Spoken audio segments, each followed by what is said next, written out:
Ay, naglinis. Sige lang, take your time.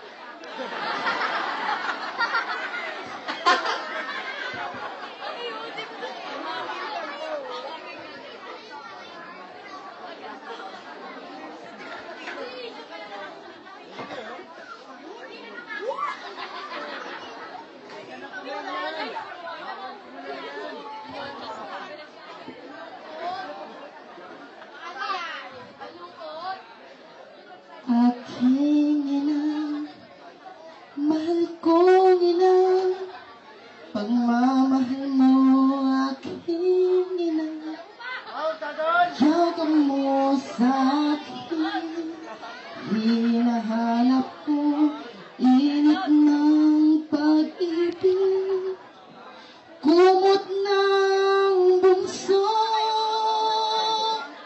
sa gitna ng pagkakambing, yaga mo ang gigising.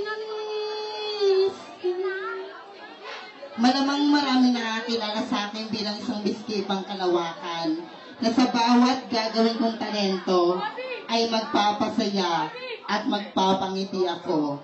Ngunit ngayong gabi, hayaan niyo pong baguhin ko ang aking talento na kung saan maraming kabataan ang nanonood ngayong gabi at ito po ay alay ko sa lahat ng magulang na narito ngayong gabi. Ito po ay isang kwento ng isang kabataan ng isang kalalakihan na kung saan siya po ay nakikipag-inuman at siya po ay binabantayan ng kanyang magulang. Ngunit bago ko po sana tuloy ang aking kwento, tunghayan niyo po ang simpleng talento na ipapakita ko. Musika, maestro.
Pasensya na po sa konting oras na nabagot ko kayong lahat.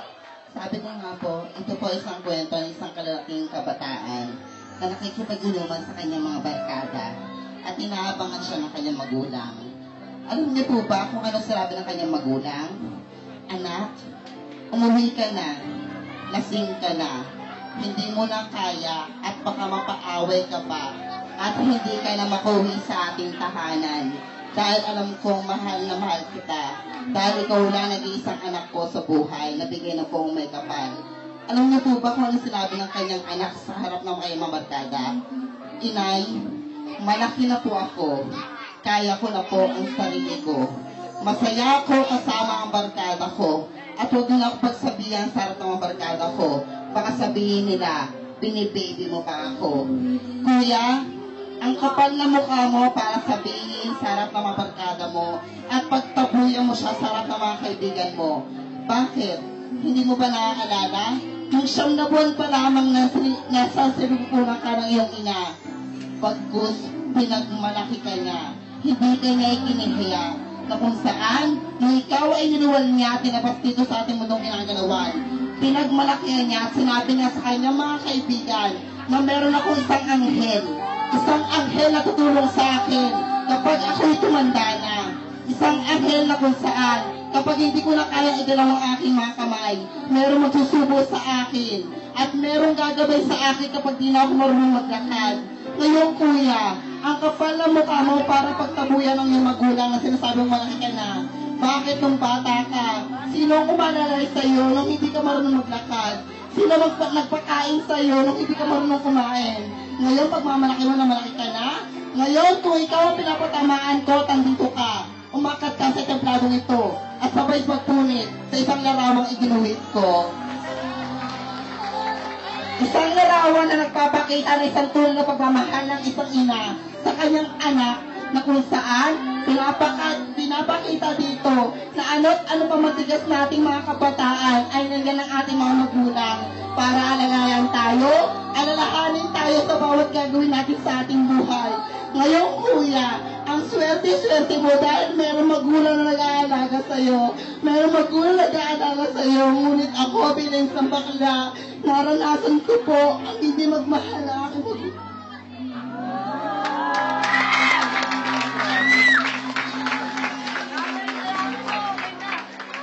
Ako po ay namakailaman po sa aking mga kapatid dahil po broken family po kaming pamilya na kung saan iniwanan po ko ng aking tatay dahil po sa isang bakla ko. Alam ko na mahirap na magiging isang bakla din sa mundong ginagalawan. Ngunit narito po ako sa inyong harapan, humaharap bilang isang tao na sa kabila ng palalait na nagdanas ko. Sa mga matatawa nila sa pagkatao ko, eto po ako, nakatayo sa inyong harapan at sinasabing, kahit minsan pinagtawanan niyo ako, pero ngayong gabi, nakapagbigay po ako ng saya at alin. Ngayon, kuya, napaka-swerte mo. Napaka-swerte mo dahil meron ka magulang na nag-aalala sa'yo. Maraming tao at maraming bata na walang magulang. Maraming bata na gustong mahalin ang kanilang magulang. Maraming batang iniwan lamang sa kalsada. Pinaampon. Ngunit kayo, na meron kayong magulang, ginagawa niyo sa magulang na walang respeto. Ngayon, sino tatay ng tama? Ako na bilang isang bakla na kinukutsa niyo, nilalahad ko tatawanan, o kayo ng mga kalalakihan na minsan mas inuuna niyo pang bigyan ng bulaklak ang inyong mga girlfriend sa harap ng maraming tao at pagsigawat sa kanila na mahal na mahal mo sila. Pero minsan kuya, nasa mo po pagsigawat at bigyan ng bulaklak ang nanin mo sa harap ng maraming tao at sabihin sa kanila na inay na mahal ko po kayo. Sa mga kababaiyang kabataan, mas ituunan niyo pang tumambay kasama ang mga boyfriend nyo. Mas inuunan niyo pang tumambay kasama ang merkado nyo. Naninagarilyo at inom-inom. Ngunit hindi man minsan makatulong sa bahay. Kahit paghugas man lang ng plato, kahit pa ang tiro inaalam niyo sa magulang niyo, ang kakapal ng mukha niyo. Ngayon, kung mali po ang sinasabi ko, umakas kayo sa templadong ito, pagbusin niyo ako, hamakin niyo ang aking pagkatao, Ako po si Elsa Droga, nagsasabing, isa lang po akong bakla. Pero sana intindihin mo pagiging bakla ko. Lalo pagiging bakla, hindi mo masama. Sa mata ng Diyos, pagiging sa mata ng mga tao. Alam ko bilang isang bakla.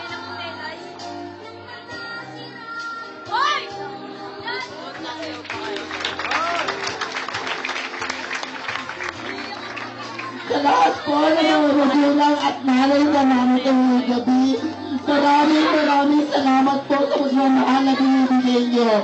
Kayo po ang aming superhero, na kung saan kayo po ang nagbibigay sa amin ng lakas ng loob. Nagsisilbing ilaw ng aming tahanan, na kahit wala po kaming tatay, ay nandiyan pa rin po kayo. Ngunit ganun pa man, hindi po magiging isang tawaging pamilya, hindi po tatawagin isang pamilya, kung wala po.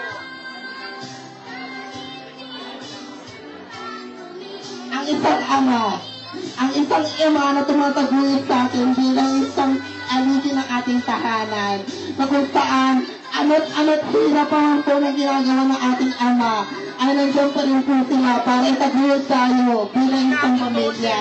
Sa lahat po ng tatay, di po kumubang ginagalawan, binabati ko po kayo ng Happy Father's Day, na kung saan, hindi naman po kami tanggap bilang isang bakla.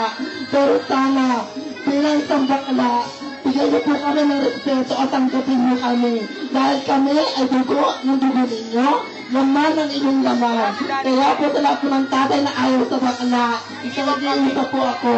Tanggapin niyo kami bilang isang tao, hindi para isang hayop lamang.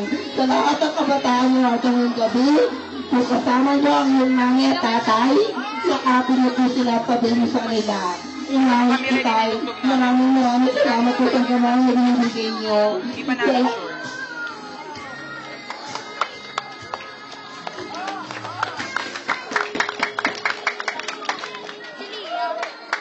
Happy Father's Day po sa lahat ng tatay at sa lahat ng mga nanay.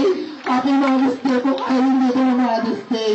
Hindi man po nabanggit ng mga anak inyo, pero ako isang bakla pinagtatawanan. Narito ako sa inyong harapan para batiin kayo na kayo po ay isa sa pinakakayaman na bigyan po may kapal. So this is single talent at kayo po may kapal. Salamat po.